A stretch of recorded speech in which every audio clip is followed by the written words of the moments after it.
জামাতে আমিরের x account থেকে একটা অত্যন্ত কুরুচিপূর্ণ পোস্ট করা হয়, যেখানে বলা হয় কর্মজীবী নারীরা নাকি, এবং এরই প্রতিবাদে আজকে আমরা আসছি। আগামী নির্বাচনে 12 তারিখ আপনারা তাদেরকে ভোটের মাধ্যমে শাস্তি দিবেন।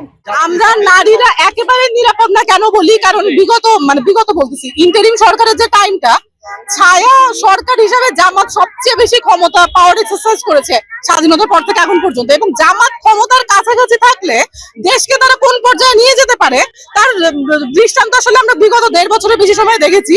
এবং আমার মনে হয় যে দেশের প্রত্যেকটি সচেতন যারা নারী আছেন তাদের আসলে নিজেদের জীবনের নিরাপত্তা এবং নিজেদের সামাজিক এবং অর্থনৈতিক নিরাপত্তার জন্য সচেতন হয়ে জামাতের ব্যাপারে চূড়ান্ত সিদ্ধান্ত তাদের নেওয়া উচিত। কিভাবে আমাদের নারীদেরকে হত্যা করেছে এবং এর পরেও আমরা দেখেছি ঢাকা বিশ্ববিদ্যালয়ে নারীদের নিয়ে এর আগেও একটা কটু মন্তব্য করা হয়েছিল। এক জেলা জামাতের সেক্রেটারি উনি বলেছেন ঢাকা বিশ্ববিদ্যালয় হচ্ছে একটা, এবং এর পরেও আমরা তো এটা জানি, এটা তো একটা ওপেন সিক্রেট যে জামাতে ইসলামীর এবং শিবিরের যে ভোট বাহিনী, এরা যে অন্যান্য রাজনৈতিক সাধারণ অসাধারণ সব শিক্ষার্থীদেরকে হ্যারাস করে থাকে। বাংলাদেশের এমন কোন সেক্টর নেই যে সেক্টরের নারীদেরকে নিয়ে জামাত এবং শিবির খারাপ মন্তব্য করেনি, এবং এরই ধারাবাহিকতায় কালকে রাতে হচ্ছে জামাতে আমিরের এক্স অ্যাকাউন্ট থেকে একটা অত্যন্ত কুরুচিপূর্ণ পোস্ট করা হয়, যেখানে বলা হয়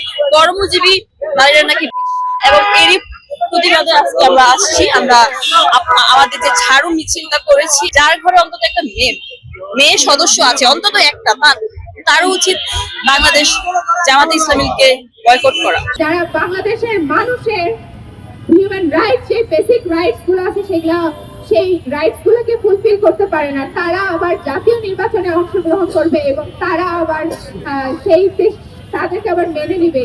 বিষয়গুলো আসলে খুবই অপ্রাসঙ্গিক।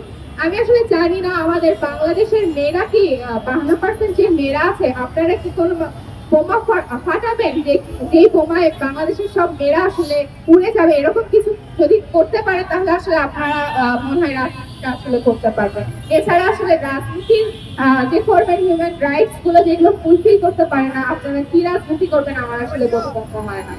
মুক্তিযুদ্ধের সময় তাদেরকে ক্ষমা করা হয়েছিল, তারা আজকে রাজনৈতিক ভাবে জোর হয়ে দাঁড়িয়েছে, তারা নাকি দেশের সংস্কার করবে, দেশের উন্নতি করবে। আজকে তারা এই উন্নতি নামে নারীদেরকে পতিতা বলে সম্বোধন করে, তারা নারীদেরকে কোনো সম্মানের জায়গার মধ্যেই রাখে না।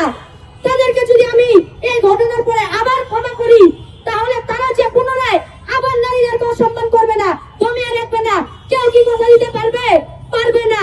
তাই আমি সকলকে বলবো, এদেরকে কোনো ক্ষমার দৃষ্টিতে দেখবেন না। আগামী নির্বাচনে 12 তারিখ আপনারা তাদেরকে ভোটের মাধ্যমে শাস্তি দিবেন, কাউকে ক্ষমার দৃষ্টিতে আপনারা দেখবেন না।